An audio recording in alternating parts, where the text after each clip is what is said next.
तभी सबिया को गुस्सा आ गया। उसने कहा नहीं नहीं फरदीन, ये सही कह रही है, मेरी मोहब्बत साबित करने की अब जरूरत है मुझे। बताओ लाइबा, मुझे क्या करना होगा। तभी लाइबा बोली, क्या तुम अपनी मोहब्बत की खातिर एक रात अपने घर से बाहर रहोगी? बोलो सबिया, वो भी फरदीन के साथ एक ही बेडरूम में। बोलो, फिर वक्त साबित कर देगा तुम दोनों की मोहब्बत की सच्चाई। तभी फरदीन बोलने लगा कि नाइला, तुम्हें हो क्या गया है? तुम ऐसी उटपटांग बातें क्यों कर रही हो? तुम हमारी दोस्त हो या दुश्मन? तभी सबिया को गुस्सा आ गया। उसने कहा ठीक है लाइबा, मुझे तुम्हारी बात मंजूर है। मैं तुम पर साबित करके रहूंगी कि मेरी मोहब्बत में हवस की खोट हरगिज शामिल नहीं है। फरदीन ने कहा सबिया, तुम्हारा दिमाग तो नहीं चल गया? क्या तुम होश में भी हो या बेगाने की तरह बातें करे जा रही हो? तभी सबिया बोली, मैं एक लड़की होकर इतनी बड़ी बात कर चुकी हूँ फरदीन, और तुम लड़के होकर इस कदर हिचकिचा रहे हो।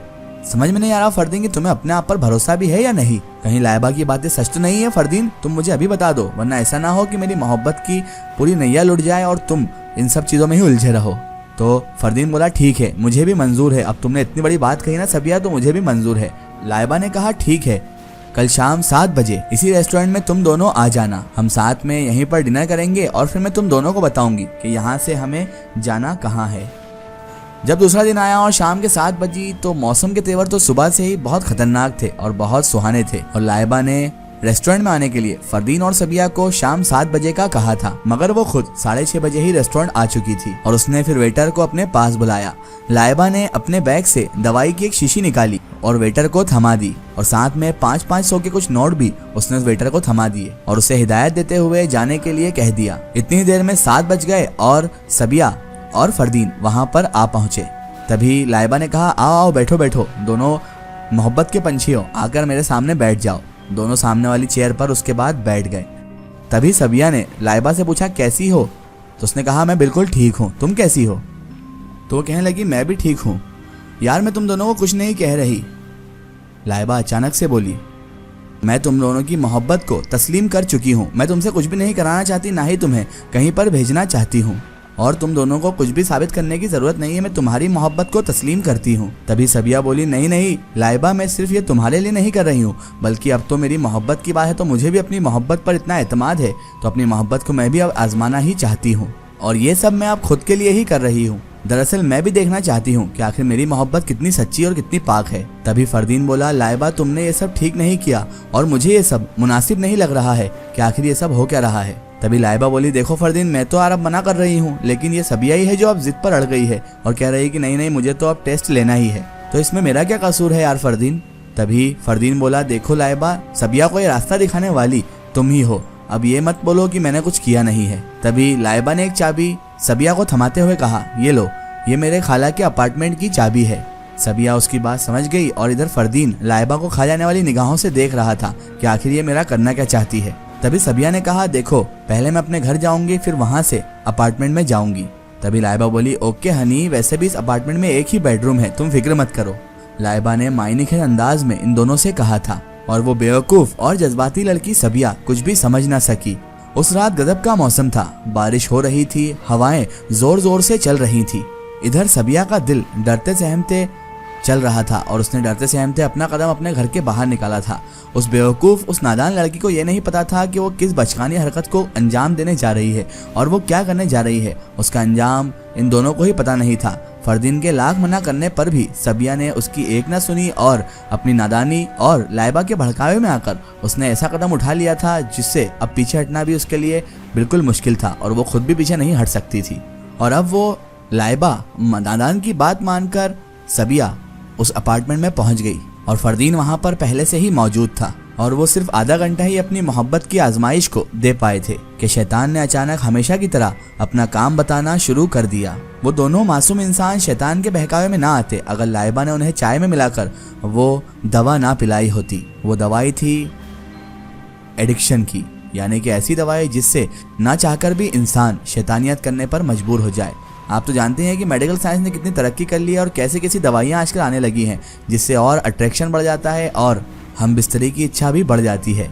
तो वही दवाई लाइबा ने इन दोनों की चाय में मिला दी थी और उसके बाद ये दोनों शैतान के उस दलदल में धंसते चले गए और ये दोनों एक दूसरे के जज्बातों को समझते चले गए और एक जिस्म होते चले गए और ये उस दलदल में चले गए जहाँ से निकलना मुश्किल ही नहीं बल्कि नामुमकिन था। वो रात तारीकी जोबन पर थी, बारिश बाहर बरस रही थी आधी रात हो रही थी। लाइबा के घर में कोई भी मौजूद नहीं था। सब लोग शादी अटेंड करने के लिए वहां से गए हुए थे। जब दरवाजे पर दस्तक हुई तो लाइबा अपने कमरे में बिस्तर पर रजाई ओढ़े सो रही थी और जोरदार दस्तक की वजह से अचानक से उसकी आंख खुली। अभी वो दरवाजा खोलने के लिए उठी ही थी और उसने दरवाजा खोला ही था कि तभी दरवाजा खुलते ही सुमैया अंदर दाखिल हो गई और अंदर आकर बेड पर बैठ गई। तभी लाइबा कहने लगी, सुमैया तुम, वो भी इतनी रात को इस जगह, और दरवाजा तो लॉक था, तुमने अचानक दरवाजा कैसे खोल दिया? तुम अंदर कैसे आ गई और इतनी रात को यहाँ क्या कर रही हो? तभी सुमैया ने पुरअसरार लहजे में कहा, हमारे लिए दरवाजे और दीवारें कोई मायने नहीं रखते और दरवाजे का लॉक हमारे लिए कोई बड़ी बात नहीं है तोड़ना। सुमैया बदले हुए लहजे में बोल रही थी। लाइबा को अब सुमैया से डर लगने लगा था क्योंकि उसके लहजे में पुरअसरारियत मौजूद थी। तभी वो बोली, सुमैया तुम्हें क्या हुआ है? सुमैया यानी कि वो जिनजादी कहने लगी, लगता है अब तुम्हें भी बताना ही होगा कि मैं कौन हूँ। उसने इतना कहा और यकदम सुमैया अपने असली रूप में आ गई, यानी कि वो जिनजादी सबीना अपने असली रूप में लाइबा के सामने खड़ी हो गई। अब वहां पर एक हसीन दोशीज़ा खड़ी हुई थी, एक हसीन दोशीज़ा जिसका हुस्न कयामत ढा रहा था।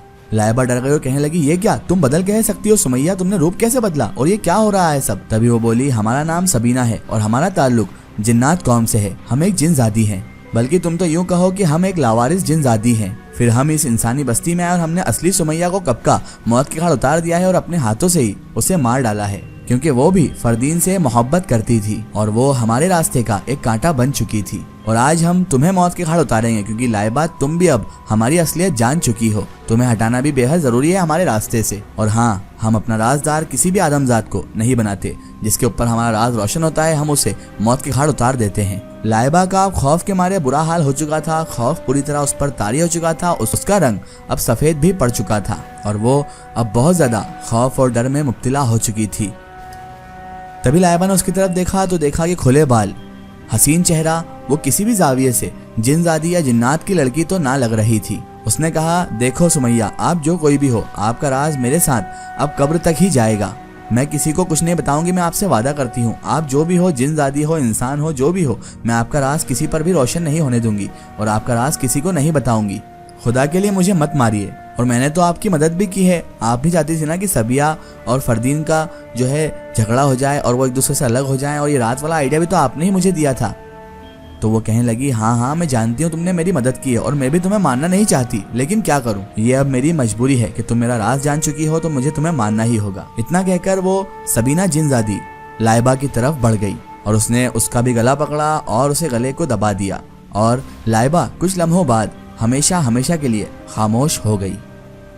इधर सुबह हल्की हल्की धूप फैल रही थी। बारिश का जोर अब टूट चुका था। बादल भी अब पूरी तरह खामोश थे और इधर सबिया बेड पर बैठे हुए रो रही थी। रो रो कर उसका बुरा हाल हो चुका था क्योंकि वो मोहब्बत के इस इम्तिहान में नाकाम ठहरी थी और इन दोनों ने रात को हम बिस्तरी कर ली थी और इन दोनों के मोहब्बत के सारे दावे मलिया मेट हो चुके थे।